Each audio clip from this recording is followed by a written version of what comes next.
বন্ধন bank Madhupur শাখার বিরুদ্ধে প্রতারণার অভিযোগ তুলল এক অসহায় গ্রাহক মঙ্গলবার বিকেল 5:30 শেষ পর্যন্ত বাধ্য হয়ে সেই অসহায় গ্রাহক আইনের দ্বারস্থ হয় এবং অভিযুক্ত বন্ধন ব্যাংকের বিরুদ্ধে তদন্তক্রমে কঠোর শাস্তির দাবি রাখলেন।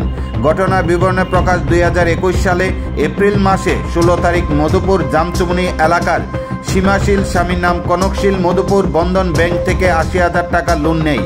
প্রতি সপ্তাহে 1595 টাকা দেওয়ার কথা, যথারীতি প্রতি সপ্তাহে 1595 টাকা করে দিয়ে যাচ্ছে, কিন্তু এখানে উল্লেখ থাকে বন্ধন ব্যাংকের কর্মীরা যে সময় তাদের বাড়ি থেকে টাকা নিয়ে আসছে ওই সময় 1595 টাকার বদলে 1600 টাকা নিয়ে আসছে, কিন্তু প্রতি সপ্তাহে যে 5 টাকা বেশি নিয়ে আসছে সে টাকার হিসেবও দিতে পারেননি। যথারীতি সীমাশীল তার লোনের কিস্তি পরিশোধ করার জন্য মাসের পর মাস টাকা দিয়ে যাচ্ছে, কিন্তু পরবর্তী সময়ে হঠাৎ অসুস্থ হওয়ার কারণে 1 বছর তিনি মাস সেই টাকা পরিশোধ করতে পারেননি।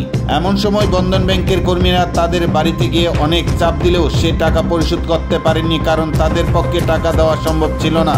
পরবর্তী সময়ে সীমাশীলের স্বামী কনকশীল মধ্যপ্রাচ্যের কোনো এক দেশে চলে যায়। সেখানে গিয়ে জুলাই মাসের 30 তারিখ সে বন্ধন ব্যাংকের অ্যাকাউন্টে 55,000 টাকা পাঠায়। যথারীতি সীমাশীল অতি আগ্রহ নিয়ে সেই টাকা তুলতে আসে 6 আগস্ট অর্থাৎ মঙ্গলবার, কিন্তু এসে দেখতে পাই তার অ্যাকাউন্ট থেকে 44,652 টাকা কেটে নেয়। ওই সময় তিনি জানতে পেরে চক্ষু যেন চরকগাছ হয়ে ওঠে।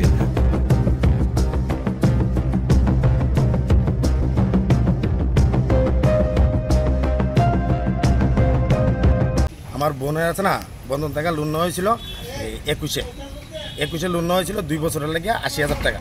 তো এই অসুস্থতার কারণে লাস্টে পেন্ডিং রয়েছে 17,000 সামথিং। লোনটা লওয়ার পরে তারা বাড়ি থেকে কইছে আপনারা 18,000 টাকার মতন আছে লোনটা, আপনি 16,000 টাকার মতন দিলে লোনটা মুকুব, আবার নতুন করে লোন নিতে পারবেন। তখন আমরা কইছি দেখে আর জামাই আছে না, বাড়ির বন্ধন টন্ধন দিয়া বিদেশ গেছে, আয়া টাকা ফাটাইলে আপনার এই টাকাটা 16,000 টাকা পরিশোধ করে দেওয়া হইব, নতুন করে আর লোন টোন নেওয়া হইতো। আজকেও আবার বাড়িতে গেছে, গিয়ে সেটা কইতেছে এমন আপনার টাকাটা ইমিডিয়েটলি দিতে লাগবে। আর 30 তারিখ তার জামাই 30 তারিখ টাকা পাঠাইছে, হ্যাঁ, মোবাইলে মেসেজ আইছে 55,000 টাকা বন্ধনের অ্যাকাউন্টে টাকাটা ঢুকাইছে। তখন তাই কলমচুরের টাকা আইছে বন্ধন অফিসে মধুপুর বন্ধন ব্রাঞ্চে আয়া সে টাকাটা তোলার জন্য আইছিল। আবার পরে আয়া দেখে 10,000 টাকা অ্যাকাউন্টে আছে, আর বাকি 46,000 সামথিং আছে না টাকা কেটে লাইছে। তাই জিজ্ঞাসা এই টাকাটা কেন কাটছে? তখন তাই লোকে উত্তর করছে ব্রাঞ্চের স্টাফ, মধুপুর ব্রাঞ্চের স্টাফ উত্তর করছে এটা তারা এখানে আপডেটের যে 18,000 টাকা না, এটা সুদে আসলো বলে এত টাকা হয়েছে। আজকে তো দিনের বেলা আপনার বাড়িতে কইছে 16,000 টাকা 18,000 টাকা দিলে শেষ হয়ে যাবো। আজকে কইছিল 18,000 টাকা সামথিং, 16,000 টাকা দিলে মানে এটা লোনটা মুকুব হয়ে যাবে।